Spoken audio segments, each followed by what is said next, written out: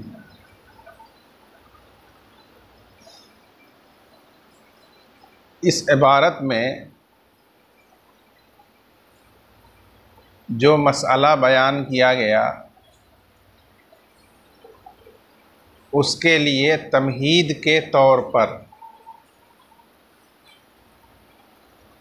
दो बातों को ज़हन-नशीं रखना ज़रूरी है। पहली बात यह है कि शरीयत में हुर्मत का शुबहा मोतबर है, यानी उससे इज्तिनाब वाजिब है। लेकिन शुबहतु शुबहा मोतबर नहीं है, यानी उससे इज्तिनाब वाजिब नहीं है। इसकी तफसील ये है कि जिस तरह कोई चीज़ यकीन के साथ हराम हो तो वो वाजिबुल इज्तिनाब है यकीनी हुर्मत की वजह से। उसी तरह अगर किसी चीज़ में हुर्मत का शुबहा हो, यानी कोई चीज़ मुश्तबा हो, वो भी वाजिबुल इज्तिनाब होती है एहतियात की बिना पर। इसीलिए कहा गया कि जिस तरह यकीनी हुर्मत मोतबर है और उससे बचना ज़रूरी है, उसी तरह हुर्मत का शुबहा भी शरअन मोतबर है और उससे इज्तिनाब करना ज़रूरी है। लेकिन शुबहतु शुबहा, हुर्मत के शुबहा में भी शुबहा हो जाए, उसे कहेंगे शुबहतु शुबहा। ये शुबहतु शुबहा शुबहा का वहम होता है, इसलिए ये शरअन मोतबर नहीं है, उससे इज्तिनाब वाजिब नहीं होता है। अगर शुबहतु शुबहा भी शरअन मोतबर हो तो अक्सर मामलात ममनू करार पाएंगे, इसलिए कि किसी न किसी एतबार से शुबहा का एहतिमाल उसके अंदर पैदा किया जा सकता है। नीज़ शरीयत में यकीन या ज़न्ने गालिब तो मोतबर है, लेकिन वहम ये मोतबर नहीं है। इसीलिए फ़ुक़हा ने उसूल बनाया कि शुबहतु शुबहा ये मोतबर नहीं है, वाजिबुल इज्तिनाब नहीं होता है। एक बात तो आपको उसूली तौर पर ये ज़हन नशी रखनी चाहिए। दूसरी बात ये ज़हन नशी रखनी चाहिए कि जो आमदनी हासिल हो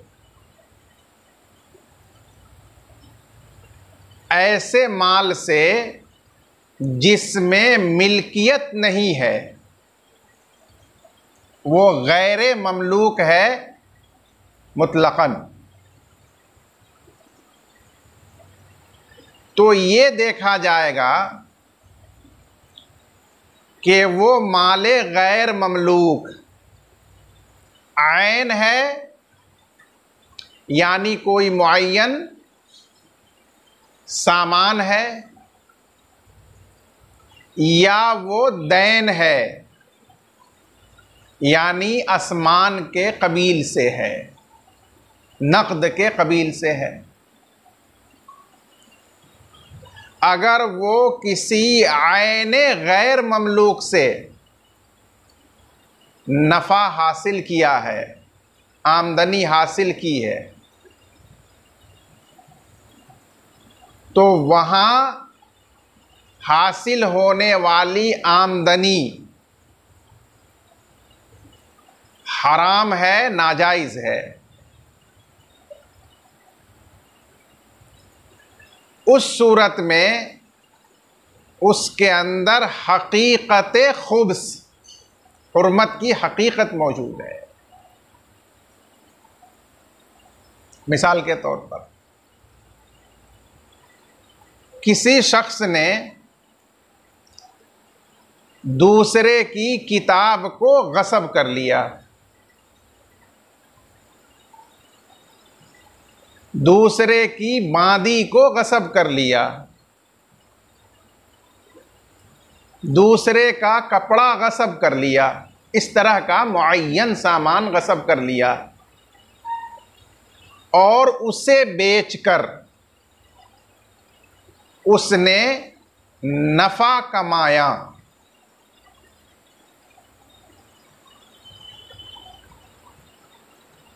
उसके बाद उसने गस्ब का ज़मान अदा कर दिया, तो गस्ब का ज़मान अदा कर देने के बाद मग़सूब का वो गासिब मालिक हो जाता है। लेकिन यहाँ जो उसने नफ़ा कमाया है माले मग़सूब से, वो ऐसे माल से कमाया है जिसमें उसकी मिल्कियत नहीं थी और वो एक आयन यानी मुअय्यन सामान चीज़ थी। तो ये नफ़ा जो उसने कमाया है उस मक़सूबा बांदी या कपड़े या किताब को बेचकर, ये उसके लिए क़त्ई हराम है। इसमें खुब्स की, हुर्मत की हकीकत मौजूद है, लिहाजा उसको इस्तेमाल करना जायज़ नहीं होगा, बल्कि उस पर सदका करना उस नफ़ा को, उस माल को वाजिब होगा। और दूसरी सूरत यह है कि जिस माल से उसने नफ़ा उठाया गैर ममलूक माल से, वो समन के कबील से है। जैसे कदीम ज़माने के एतबार से उसने दराहिम या दनानीर को गस्ब किया था, मौजूदा ज़माने के एतबार से उसने नक़द रुपए गस्ब किए किसी से, और उन रुपए से यानी कदीम ज़माने के लिहाज से उन दराहिम और दनानीर से, या मौजूदा ज़माने के लिहाज से उन गस्ब किए हुए रुपयों से उसने कारोबार किया। यानी कोई चीज़ ख़रीदा, फिर उसको बेचा और उसके ज़रिए से उसने नफ़ा हासिल किया, तो बावजूद के गसब साबित होने पर उसने मकसूबा दराहिम व दनानीर या रुपयों का ज़मान अदा कर दिया। लेकिन इस सूरत में जो उसने नफ़ा कमाया है, उस नफ़ा में पहली सूरत की तरह हकीकत खुब्स तो मौजूद नहीं है, हकीकत हुर्मत तो मौजूद नहीं है, लेकिन खुब्स का शुबा, हुर्मत का शुबा मौजूद है। हुर्मत और खुब्स की हकीकत क्यों नहीं मौजूद है? इसलिए कि नुकूद ये मुतअय्यन नहीं होते हैं उकूद के अंदर, लिहाजा उसने जो कुछ ख़रीदा उन नुकूद को समन बनाकर,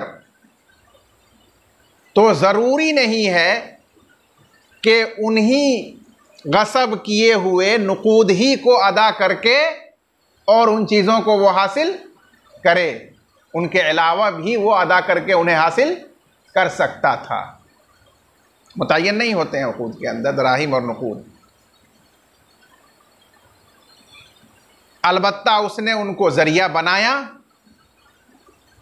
और उनको ज़रिया बना करके हासिल किया, इसलिए यहाँ हुर्मत यानी खुब्स का शुबा पैदा होगा उस आमदनी में, उस नफ़ा में, जिनको हासिल करने में उसने मकसूबा दराहिम व दनानीर या नुकूद को इस्तेमाल किया है। मुतअय्यन और गैर मुतअय्यन से ये फ़र्क पड़ेगा। और जिस तरह हकीकत हुर्मत मोतबर है, शुबहतुल हुर्मत भी मोतबर है, वो भी वाजिबुल इज्तिनाब है। इसलिए इस सूरत में भी उस पर वाजिब होगा कि वो नफ़ा जो हासिल किया है नुकूद से, उसको सदका कर दे। बस वो खबीस नफ़ा, नाजायज़ नफ़ा जो आदमी हासिल किया हो ऐसे माल से जिसका वो मालिक नहीं था, गैर ममलूक माल से, तो खाह वो ऐन हो या समन हो, दैन हो, दोनों ही सूरतों में वो वाजिबुत तसद्दुक है, लेकिन वजह दोनों सूरतों में मुख्तलिफ है। ऐन की सूरत में वजह हकीकत खुब्स का पैदा हो जाना है उसके अंदर, और दैन की सूरत में वजह शुबहत खुब्स का पैदा होना है, और जो दोनों ही मोतबर है, वाजिबुल इज्तिनाब है, इसलिए दोनों ही सूरतों में वाजिबुत तसद्दुक है वो नफ़ा। ये मसलक है तरफ़ैन रहिमहुमुल्लाह ताला। अब उसके बाद एक और मसला मुलाज़ा फरमाइए। वो मसला ये है कि किसी शख्स ने दूसरे से बैए फासिद के तौर पर बांदी खरीदी। बांदी का जिक्र बतौर मिसाल है, कोई किताब खरीदी, कोई कपड़ा खरीदा, और मबी के ऊपर मुश्तरी ने कब्ज़ा कर लिया और उसका समन भी अदा कर दिया। तो आप पढ़ चुके हैं कि बैए फासिद में बाए की इजाज़त से अगर मुश्तरी मबी के ऊपर कब्ज़ा कर ले तो वो उसका कानूनन व शरान मालिक हो जाएगा, लेकिन ये मिल्क खबीस होगी, जिसको दूर करना ज़रूरी होगा इस अक़्द को फ़स्ख़ करके। ये मसला आ चुका है। अब आगे चलिए। इस मुश्तरी ने उस मकबूजा मबी को बेचकर उसमें नफ़ा कमाया, उसके बाद बै को फस कर दिया गया। मान लीजिए आप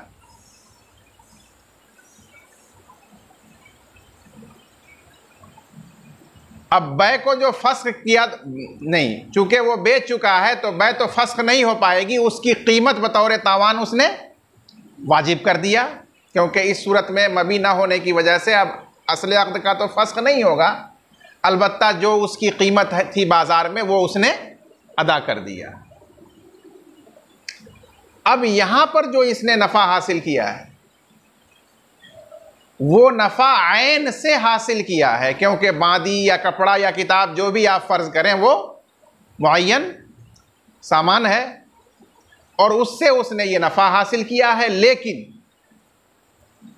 यहां अदम मिल्क की वजह से नहीं बल्कि फसादे मिल्क की वजह से। नफ्से मिल्क तो उसे हासिल थी लेकिन वो मिल्क खबीस थी, फासिद थी। तो अब यहां जो नफा उसको हासिल हुआ फसादे मिल्क की वजह से, उसमें खुब्स और हुर्मत का शुबा होगा।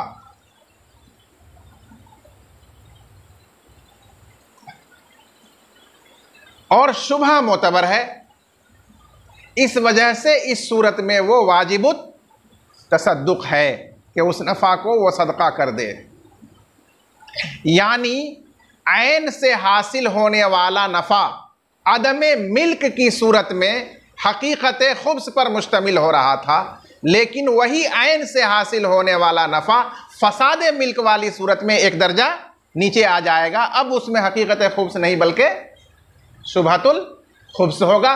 फ़र्क तो करना ही पड़ेगा अदम मिल्क और फसाद मिल्क में।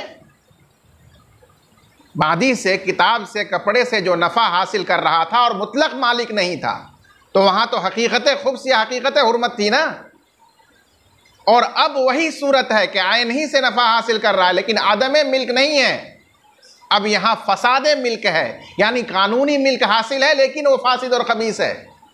तो अब उस सूरत में जो नफ़ा हासिल हो रहा है उसमें हकीकत खुब्स नहीं होगी आदम मिल्क वाली खुब्स की तरह, बल्कि अब उसमें खुब्स और हुर्मत का शुबा होगा। और शुबा भी मोतबर है, इसलिए यह वाजिबुत तसद्दुक है। लेकिन बाय ने जो उसमें समन पर कब्जा किया था, बैए फासिद में दराहिम लिए थे, दनानीर लिए थे, मौजूदा ज़माने के लिहाज से उसने नकद रुपए लिए थे और उन रुपयों के ज़रिए से उसने कोई सामान ख़रीद कर बेचा और उससे नफ़ा कमा लिया था। तो आदमे मिल्क की वजह से दराहिम व दनानीर या नुकूद से जो नफ़ा कमाता उसमें खुब्स का शुबा था ना। अब वो एक दर्जा नीचे उतर करके इस फसाद मिल्क की सूरत में वो शुबहतुश शुबा हो जाएगा और शुबहतुश शुबा मोतबर नहीं है। इसलिए जो उसने नफ़ा कमाया है उन दराहिम से जो बैए फासिद में बतौर समन कब्ज़ा किया, वो नफ़ा बाय के लिए तय्यब और हलाल होगा, वाजिबुत तसद्दुक नहीं होगा। इसलिए कि ये दराहिम व दनानीर या नुकूद मुतय्यन नहीं होते हैं, बल्कि उनको वसीला और ज़रिया बनाया जाता है मबी के हुसूल का, अगर उनको अदा करके हासिल किया, या समन की तायीन का, अगर उनके ज़रिए समन को मुतय्यन किया लेकिन अदा अपनी जेब से किया। तो अगर उनके ज़रिए मबी को हासिल किया है तब तो उनको ज़रिया बनाया है मबी की उसूलियाबी का, और अगर सिर्फ़ उनके ज़रिए समन को मुतय्यन किया लेकिन अदायगी उसने अपने पैसों से की, अपनी जेब से की, तो उसमें उसने समन की तायीन के लिए उसको इस्तेमाल किया। इतना ही इस्तेमाल सादिक आता है। इसलिए दराहिम व दनानीर या नुकूद की सूरत में हकीकतन नफ़ा उठाना उस पैसों से या उन रुपयों से सादिक नहीं आता। जिस तरह हम आयन को बेच करके उस पर नफ़ा हासिल करते हैं तो बेआइन ही उसी चीज़ के ज़रिए उसी चीज़ पर नफ़ा उठाते हैं। इसलिए फुक़हा ने दोनों में फ़र्क किया है। अलहासिल 4 सूरतें होंगी अगर आप नक्शा बनाएंगे तो। आदम मिल्क की वजह से नफ़ा हासिल हो आयन के ज़रिए, ये हकीकतुल खुब्स पर मुश्तमिल होने की वजह से वाजिबुत तसद्दुक। आदम मिल्क की वजह से नफ़ा हासिल हो गैर ऐन में, तो अब ये शुबहतुल खुब्स की वजह से वाजिबुत तसद्दुक है। तीसरी सूरत होगी कि फसाद मिल्क की वजह से नफ़ा हासिल हो ऐन में। अब यहां फसाद मिल्क की सूरत चूंकि है इसलिए इसमें शुबहा होगा सिर्फ खुब्स का, वाजिबुत तसद्दुक होगा। इन तीनों सूरतों में वाजिबुत तसद्दुक है। और चौथी सूरत जो होगी कि फ़साद मिल्क की वजह से नफ़ा हासिल हो रहा हो गैर आयन में, नुकूद में, तो उस सूरत के अंदर एक तो वो गैर आयन है, दूसरे फ़साद मिल्क है। दोनों के जमा होने से शुभतुश शुभा होगा उस नफ़ा में, और शुभतुश शुभा मोतबर नहीं है, इसलिए वो नफ़ा हलाल हो जाएगा। नफ़ा उठाने वाले के लिए वाजिबुत तसद्दुक नहीं होगा। ये दो बातें अगर आप ज़हन नशी रखेंगे तो तर्जमा करते वक्त बात आपको समझ में आसानी से आएगी। क़ाल अल्लामा क़ुदूरी रहमतुल्लाह अलैह ने फरमाया, व मनिश्तरा जारियतन बैअन फ़ासिदन, और अगर किसी ने बादी ख़रीदी, बादी का ज़िक्र बतौर मिसाल है, कोई भी मुअय्यन चीज़ या मुअय्यन सामान को उसने ख़रीद लिया, किताब ख़रीद ली, कपड़ा ख़रीद लिया, बैअन फ़ासिदन, बैए फ़ासिद के तौर पर, मसलन उसमें कोई फ़ासिद शर्त लगा दी गई, या समन मजहूल रखा गया, या उधार बै हुई और अजल मजहूल रखा गया। मुख्तलिफ़ वजूह हैं जिनमें से किसी वजह की बुनियाद पर वो बै फ़ासिद थी। व तक़ाबज़ा, और मुताक़िदैन ने बाहम कब्ज़ा कर लिया, यानी मुश्तरी ने मबी पर कब्ज़ा कर लिया और बाय ने उसके समन पर कब्ज़ा कर लिया। फ़बाअहा, फिर मुश्तरी ने उस बादी को, मबी को बेचा। व रबिहा फ़ीहा, और उसमें नफ़ा उठाया, नफ़ा कमाया। तसद्दक़ बिर्रिब्ही, तो मुश्तरी नफ़ा को सदका करे, ये वाजिब है उस पर, ख़ुद इस्तेमाल करना जायज़ नहीं है। व यतीबु लिल बायइ मा रबिहा फ़िस्समन, और बाय के लिए हलाल होगा वो नफ़ा जो उसने उठाया, कमाया समन में, यानी समन ले करके उससे उसने ख़रीद व फ़रोख्त किया और नफ़ा हासिल कर लिया, वो नफ़ा जो हासिल उसको होगा वो उसके लिए हलाल होगा। यतीबु के माने यहिल्लु, हलाल होगा। वल फ़र्क़ु अन्नल जारियत मिम्मा यतअय्यनु, ऐ वजहुल फ़र्क़, दोनों मसलों के दरमियान फ़र्क की वजह यह है कि बादी अक़्द में मुतअय्यन हुआ करती है, इसी तरह हर वो चीज़ जो नुक़ूद के अलावा हो, मुअय्यन हो, वो अक़्द में मुअय्यन करने से मुअय्यन हो जाती है। फ़यतअल्लक़ुल अक़्दु बिहा, पस अक़्द उस बादी के साथ मुतअल्लिक़ होगा, और जो नफ़ा हासिल होगा वो आयने बादी से होगा। हालांकि आयने बादी के अंदर जो मिल्क है वो मिल्क फ़ासिद है। फ़यतमक्कनुल खुब्सु फ़िर रिब्ही, पस खुब्स यानी हुर्मत की गंदगी दर आएगी, पैदा हो जाएगी हासिल होने वाले नफ़ा में, इसलिए वो वाजिबुत तसद्दुक हो जाएगा। वद्दराहिम वद्दनानीर ला ततअय्यनानि फ़िल उक़ूद, और दराहिम व दनानीर मुतअय्यन करने के बावजूद भी उक़ूद में मुतअय्यन नहीं होते हैं। आप उनके बजाय दूसरे अपने दराहिम व दनानीर से अदायगी कर सकते हैं। फ़लम यतअल्लक़िल अक़्दु सानी बिअयनिहा, तो जब बाय ने बैए फ़ासिद में लिए हुए समन से कोई चीज़ ख़रीदी, तो उन्हीं दराहिम के साथ अक़्द सानी जो बाय ने किया वो मुताल्लिक़ नहीं हुआ। अगर वो चाहता तो उनके अलावा के ज़रिए भी वो चीज़ हासिल कर लेता। बस अक़्द सानी बेआइन ही बैए फ़ासिद में लिए हुए दराहिम व दनानीर के साथ मुताल्लिक़ नहीं हुआ। फ़लम यतमक्कनिल खुब्सु, लिहाजा हासिल होने वाले नफ़ा में हुर्मत की गंदगी पैदा नहीं हुई। फ़ला यजिबुत तसद्दुक़, बस सदका करना वाजिब नहीं होगा, बल्कि वो बाय के लिए नफ़ा हलाल होगा। वहाज़ा फ़िल खुब्सिल्लज़ी सबबुहु फ़सादुल मिल्क, और ये वजह फ़र्क उस खुब्स में है, यानी हुर्मत की उस गंदगी में है जिसका सबब मिल्क का फसाद हो, जैसा कि मज़कूरा सूरत में बैए फासिद के अंदर। अम्मल खुब्सु लिअदमिल मिल्क, लेकिन हुर्मत की गंदगी जो आदम मिल्क की वजह से हो, यानी बिल्कुलिया ही मिल्क ना हो, तो हज़रत इमाम अबू हनीफ़ा और इमाम मुहम्मद रहिमहुमुल्लाह के नज़दीक वो दोनों किस्मों को शामिल होगा और दोनों ही किस्मों में सदका करना वाजिब होगा, चाहे वो ऐन से नफ़ा हासिल किया हो या दैन से किया। लिताल्लुक़िल अक़दी फ़ीमा यतअय्यनु हक़ीक़तन,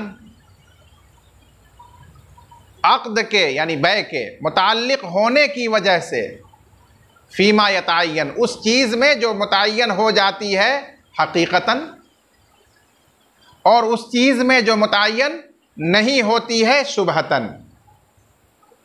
यानी गसब अगर मादी वग़ैरह को किया है और उसमें अक़द किया है, बेचा है, तो हकीकतन उसी के साथ अक़द मुताल्लिक़ हुआ है। अब जो नफ़ा हुआ वो गैर के मिल्क से नफ़ा हासिल किया, तो यहाँ खुब्ज़ की हकीकत। और उसने दराहिम व दनानीर या रुपए गसब किए और उनके ज़रिए कुछ ख़रीदा, बेचा, नफ़ा कमाया, तो उस सूरत में हकीकतन तो गैर के मिल्क से नफ़ा हासिल करना यानी अक़द करना मुताल्लिक़ नहीं हुआ, लेकिन शुबहतन उनसे मुताल्लिक़ हुआ। क्यों? इसलिए कि उन्हीं पैसों को देकर उसने मबी हासिल किया था, या कम अज़ कम अपने पैसे दिए थे तो उन पैसों के ज़रिए समन को मुतय्यन किया था, इसलिए वसीला और ज़रिया की हद तक उसको इस्तेमाल किया है, लिहाजा उसमें शुबहतुल खुब्स पैदा। अक़द के मुताल्लिक़ होने की वजह से मुतय्यन चीज़ में हकीकतन और गैर मुतय्यन चीज़ में शुबहतन, शुबहतन को वाज़े करते हैं इस लिहाज से कि उस गैर मुअय्यन माल से अक़द मुताल्लिक़ होता, उस गैर मुअय्यन माल से मुताल्लिक़ होती है मबी की उसूलियाबी, मबी की सलामती नहीं, मबी की उसूलियाबी। सलीमा लाम सिला के साथ इस्तेमाल होगा तो मौसूल होना, जैसे सलीमा लहुल मबीउ, सलीमा लहुल किताबु, किताब उसको मौसूल हुई, मिली, तो उससे मुताल्लिक़ है मबी की उसूलियाबी, अगर उसने उसके ज़रिए अदायगी करके मबी को हासिल किया हो। औ तक़दीरु समन, या समन का मुअय्यन करना, अगर उसने उसके ज़रिए सिर्फ समन मुअय्यन किया था, बाद में अदायगी उसने उसके बजाय अपने माल से की थी, तो कम से कम उसके ज़रिए समन की तायीन तो की थी, इसलिए अक़द शुबहतन मुताल्लिक़ हुआ, हकीकतन मुताल्लिक़ नहीं हुआ। इसलिए जो नफ़ा होगा उसमें खुब्ज़ का शुबहा पैदा होगा, खुब्ज़ की हकीकत उसमें पैदा नहीं होगी।